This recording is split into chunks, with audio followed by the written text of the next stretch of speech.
হযরতে বাবা আদম আলাইহিস সালাম রে সর্বপ্রথম যখন জান্নাতের মধ্যে সৃষ্টি করা হলো, আদম আলাইহিস সালাতু ওয়াস সালামের লগে ডেইলি জিবরাইল আলাইহিস সালাতু ওয়াস সালাম জান্নাত থেকে খানিয়া খল দিয়া মুলাকাত মুসাফা করিয়া যখন চলে যাইতা, হঠাৎ একদিন আদম আলাইহিস সালাতু ওয়াস সালাম দেখলা জান্নাতের মধ্যে একজন নারী জাতির আওয়াজ পাওয়া যায়, একজন নারীর লড়াচড়া পাওয়া যায়।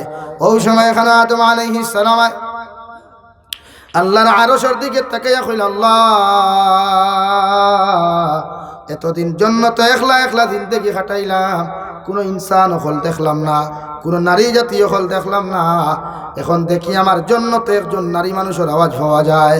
আল্লাহ ওই নারীজনকে আল্লাহ রাব্বুল আলামিন বড় খালাকা মিনহা যাওজাহা ওয়া বাসা মিনহুমা রিজালান কাসীরান ওয়া নিসা। হে আদম আলাইহিস সালাম, তোমার বাম সাইটর তেড়া হাড্ডি, তোমার বাম সাইটর সবচাইতে পাজরের হাড্ডি সবচাইতে ছোট, সবচাইতে দুর্বল, সবচাইতে তেড়া, ওই হাড্ডি তাকিয়া একজন নারী জাতি আমি আল্লাহ সৃষ্টি করলাম, যার নাম হযরতে হাওয়া আলাইহাস সালাম। সুবহানাল্লাহ। এর কারণে নারী জাতি জন্মগত তেড়া এবং কুফতা, কারণ এরারে দুর্বল, সবচাইতে দুর্বল, সবচাইতে তেড়া যে বাউ সাইটর পাজরের হাড্ডি অকটা তাকে সৃষ্টি করা হয়েছে। বুঝা গেছে নি ভাইয়া? এখন হযরতে হাওয়া আলাইহিস সালামরে যখন সৃষ্টি করা হয়েছে, এখন এক পুরুষে যদি একজন নারীরে সর্বপ্রথম দেখে, জীবনে যে ইনসান দেখছেন না এন জানে কইবা না গিয়া গপসপ করতাবা, মানে নাজাইজ তরিকার গপ করিয়ান না। মানে আদম আলাইহিস সালাম তো জীবনে দেখছেন না কোনো ইনসান, দেখছেন না আখতা যদি দেখেন তো প্রশ্ন হইব না, বলে আল্লাহ খান থেকে আইলা খে।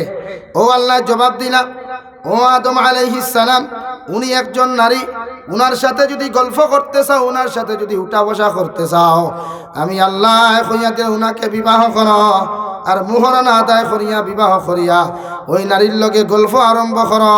সুবহানাল্লাহ। আদম আলাইহিস সালাতু ওয়াস সালাম আল্লাহর আরশের দিকে তাকিয়ে কইল, আল্লাহ জীবনে নারী জাতি বলতে কিচ্ছু জানলাম না, দেখলাম না রে দয়াল, আজ বিবাহ শব্দটাতে আমার সামনাখান উচ্চারণ করলায়, আর মোহরানা কি জিনিস, এই দয়া জিনিস তো আমি জীবনে বুঝে পাইয়ার না। আল্লাহ কইয়া দিলা আমি আর জান্নাত তাকিয়া রহমতের ফরিস্তা খল ফাটাইয়া দিমু, তুমি আর আদম আলাইহিস সালাম আর হাওয়া আলাইহিস সালামের মধ্যখানে বিবাহ পড়াইয়া দিবা। আল্লাহ বিয়া পড়ার বাদে যদি মোহর দিতে হয়, মোহরানা কোনো টেকা লাগতো না, কোনো পয়সা লাগতো না, কোনো সম্পদ আর কোনো দৌলতের প্রয়োজন হইতো না।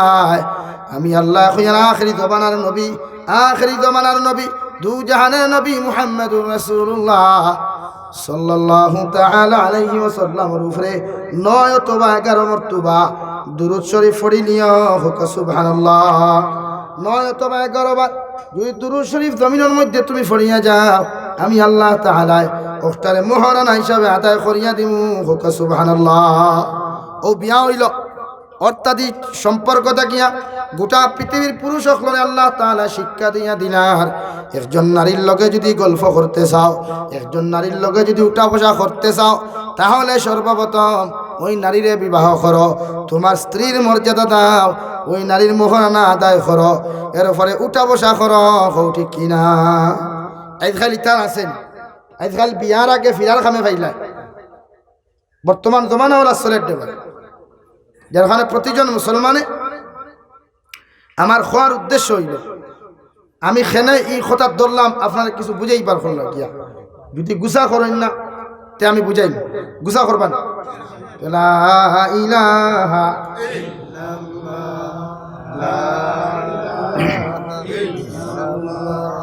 লা ইলাহা ইল্লাল্লাহু মুহাম্মাদুর রাসূলুল্লাহ।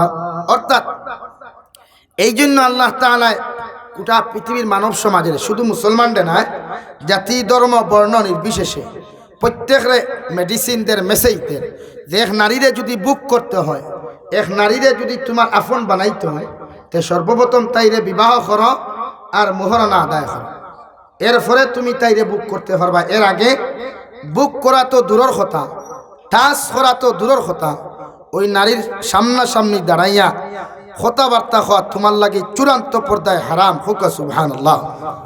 এখন হারাম করে দেওয়ার পরে এখন হইবাতে হুজুর কোন নারী? একমাত্র আপনি, আপনার বোন, আপনার মা, আপনার বাগনি, আপনার বাতিজি, আপনার মামি, আপনার খালা, আপনার আন্টি ফুফুদারে খ এরা ব্যতীত আপনার আপন চাচা গরর বোন, আপন ফুফুর গরর বোন, মামুর গরর বোন, মর গরর বোন, গ্রাম অঞ্চলের কোনো বনিন্তর লগে প্র্যাকটিক্যাল ফেস টু ফেস কথা খোয়া টোটালি হারাম, টোটালি হারাম। বুঝা গেছে? এখন তাহলে আপনারা কথা কইন খেনে? হ্যাঁ, শরীয়ত সম্মত যদিও চাচার গরর বোন বিয়া করা জায়েজ আছে, কথা হইতে পারবা, তবে পর্দার ভিতর থাকি, একাকিত্ব পাবে না, একলা একলা রাস্তা বা আতে আত রাখিয়া না, একলা একলা হাটে মাঠে বাজারে না। গরুর মধ্যে যদি শাশির দ্বারা বুঝা বনির লোকে গফ করিলাও, এটা শরীয়তে ছাড় দিলে। মামির দ্বারা বুঝা যদি বনির লোকে গফ করিলাও, তবে আজকালকুর মামিন তো প্রায় ওলা দেখা যায় হলাই ন, তাই নো মনে মনে চাই আমার ননরি ফুয়ার লোকে যদি আমার ফুরি কুতা দেওয়া যায়। হাসানা নিবে এটা বাস্তব গফ ফরিয়ার দে ভাই, আমরা প্র্যাকটিক্যাল আটিয়া গফ ফরিয়ার। এই কারণে শরীয়তে তালা লাগাই দিছে, শরীয়তে আপনার সীমা দিলাইছে যে আপনার উপযুক্ত চাচা করো বইন যদি হয়, আপনার আপন বাতিজি যদি হয়, তাই আপনার ফুয়ারে আপনার বাতিজির লোকে একাকিত্ব পাবে বাজারও হাটে মাঠে আপনি গুড়াগুড়ি দিতে না। কারণ হিয়ালদে যদি বাঙ্গাবের দেখায়, তে রাইত হিয়ালে মুরগি গুণ তুইয়া যাইব না লইয়া যাইব? লইয়া যাই। তো ওখান মনে করি আমি সংক্ষেপ ওয়াদ করি, আর বেশ ভাঙ্গিবার দরকার নাই, কারণ সকল লাইনের মানুষ আছে। এই কারণে বুঝাইতাম চাইয়া যে আইজ আমরা সন্তানের দাম দেনা খেনে, সন্তান বিগড়ে খেনে, সন্তানের কাছ থেকে মা বাবায় মর্যাদা পায় না খেনে, সন্তান বালা ব্রেইনওয়ালা বালা নলেজওয়ালা হয় না খেনে, এর জন্য সম্পূর্ণ দায়ী শুধু মার বাবা।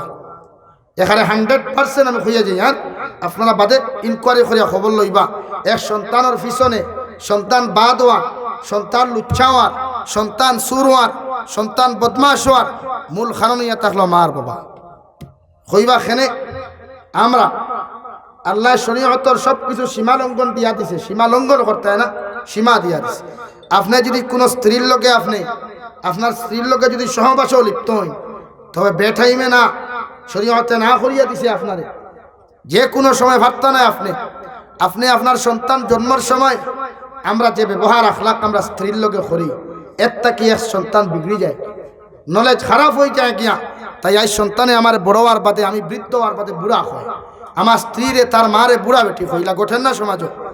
এর কারণ আপনারা জন্ম হওয়ার বাদে আজকালকে গোটা আসাম, এই যে আপনারা কোন দেশ সরকারি স্কুল খুললো কিতার লাগি 9টা থাকি, ইটা হে বার করছে না, আগে আমরা বার করছি। আমরা প্রাইভেট এডুকেশনাল লাইন যতজন আসলাম, স্কুল খুলছি, ক্লাস দিলাইছি 8:30 থাকিয়া, তে সরকারে 9টা দিত না। ফত দেখাইছো তুমি মুসলমানে, আজ হে কাম করছে।